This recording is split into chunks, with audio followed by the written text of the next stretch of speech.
నమస్కారం. శ్రీస్తుతి భక్తి ఛానల్ ప్రేక్షకులకు స్వాగతం, శుభ స్వాగతం.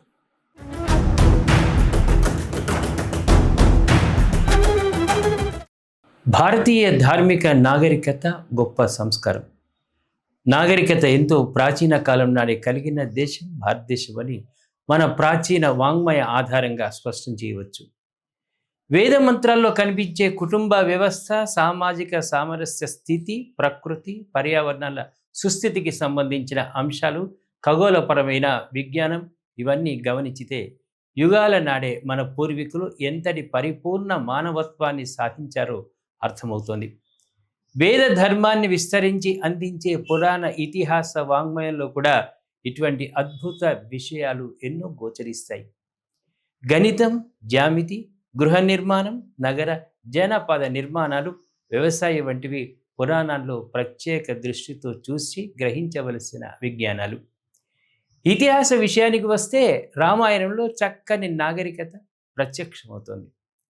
భార్యాభర్తలు, అన్నదమ్ములు, తల్లిదండ్రులు, పాలక పాలితులు, స్నేహితులు, శత్రువులు, ఇలా ఎన్నో మానవ సంబంధాల్లో ఉండవలసిన అనుబంధాలు, నిబద్ధతలు, బాధ్యతలు స్పష్టంగా దర్శనమిస్తున్నాయి.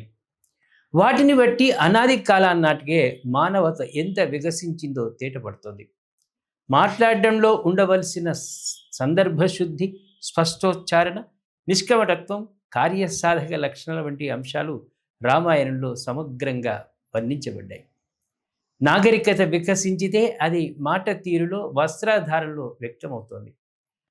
వాగ్విదాంబరః వాక్య కోవిద, సర్వశాస్త్ర విశారద, ప్రియవందన, స్మితభాషి, సూర్యభాష లాంటి శబ్దాలతో శ్రీరాముణ్ణి, హనుమాన్ను వాల్మీకుడు పేర్కొన్నాడు.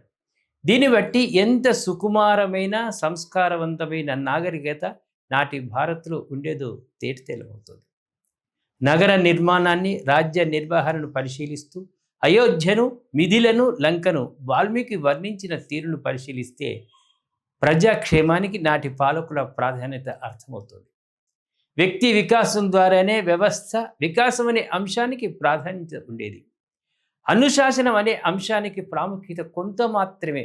వ్యక్తి సమర్థత, శీలం, త్యాగబుద్ధి, ప్రజా సంక్షేమం వంటి అంశాలు ప్రధానంగా తోడ్పడితే ఆ పాలన కుదురుకుంటుందని వారు భావించేవారు. నేడు ప్రజాస్వామ్యం పేరు పెట్టుకొని అనుభవించే అస్తవ్యస్తమైన పరిస్థితులకు ఆనాటి పాలకుల కంటే తక్కువ స్థాయిలో ఉన్న నేటి పాలకుల మనస్తత్వానికి తేడా గమనించవలసిన అవసరం ఉంది. రాజకీయ పరిస్థితులతో పాటు వ్యక్తిగత జీవన ప్రమాణాలు నేడు ఎంతో దిగజారిపోయాయి. అటువంటి సమయంలో భారతీయ చరిత్రను గమనించడం ఎంతో అవసరమని తెలుస్తోంది. అప్రమత్తుడుగా ఉంటూ ప్రజా బాహుల్యంతో, స్పృహతో ఉండటం, అందరినీ గౌరవించడం అనే అంశం రామాయణ పాలనా దక్షతలో భాగంగా కనిపిస్తుంది. ఆనాటి పాలనను సకల జన రక్ష దక్షతో కూడినటువంటి పరిపాలనగా వర్ణించబడింది. వివిధ విద్యలలో వివిధ వర్గాల నైపుణ్యాన్ని పొంది ఉండేది. వాటిలో నైపుణ్యాన్ని, ప్రయోజనాన్ని కలిగి రాజీ పడకుండా నిశ్చితమైన విధులు, జలధారలు, అందమైన భవనాలు, ప్రతి ఇంట తగినటువంటి ఉద్యానవనాలు, ఇలా నాటి పట్టణంలో నివాసం ఉండేవారు. అత్యంత సుమనోగ్యమైనటువంటి పువ్వులు, రత్నాలు, స్వర్ణ ధాతువుల్ని ఉపయోగించే లక్ష్య నిర్వహణలో నాటి రామాయణ భారత కాలానికి ఈ దేశ సౌభాగ్యం, విజ్ఞానాలు ఎంతో వైభవంగా ఉండేదో తోడ్పడుతుంది. పాలకులు సమీపంలో ఉంటూ ప్రజాబాహుల్యంతో, స్పృహతో మసులుతూ వారి యోగక్షేమాలను గమనించుకుంటూ నిరంతరం ప్రజా సంబంధాలను బలపరుచుకోవడం పాలకుల బాధ్యతగా రామాయణ భారతాలు వివరంగా వివరించాయి. సమాజంలో అన్ని తరగతుల నుండి ప్రజాప్రతినిధులు పాలక నిర్ణయాల్లో, విధానాల్లో ఉండేవారు. వారందరి ఆమోదంతోనే కీలక నిర్ణయాలు నిర్ధారించబడేవి. మనం గమనించినప్పుడు ఎంతో ఆత్మీయంగా, పరస్పర గౌరవంతో ఉండేవారిని తెలుసుకోవచ్చు. రామ సుగ్రీవ మైత్రి, రామ గుహ, స్నేహం వంటి అంశాలు వర్ణ, పేద అనే భావం లేకుండా పరస్పర సహకార భావాలను ద్యోతకపరుస్తాయి. ఇలా యుగాల క్రితమే ప్రపంచానికి బోధించగల అందమైన సంస్కారాలను, నాగరికతను సాధించిన ప్రాచీన ఆర్ష సంస్కృతికి మనం వందనాలు అర్పించాలి. కొన్ని వందల సంవత్సరాల క్రితం పరాయి దాడులతో పరిపాలనను దోచుకోబడి అవమానించబడిన భారత్కు తన పూర్వ వైభవాన్ని విస్మరించింది. ఈ అస్మితను గమనించడం ఈనాటి తక్షణ అవసరం. భారత జాతికి తన పూర్వ వైభవాన్ని తీసుకురావడం, ఐశ్వర్య జ్ఞానాన్ని ఈనాడు దరిద్రంతో ఒకటిగా గుణించబడుతుంది.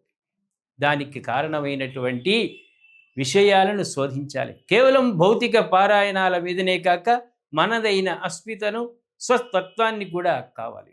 స్వామి వివేకానంద చెప్పినట్లు మనం ఇంకా వెనక్కి వెళ్ళి గమనించి నాటి మహాశైవంతో వెలిసిల్లిన మన సుచరితను తెలుసుకోవాలి.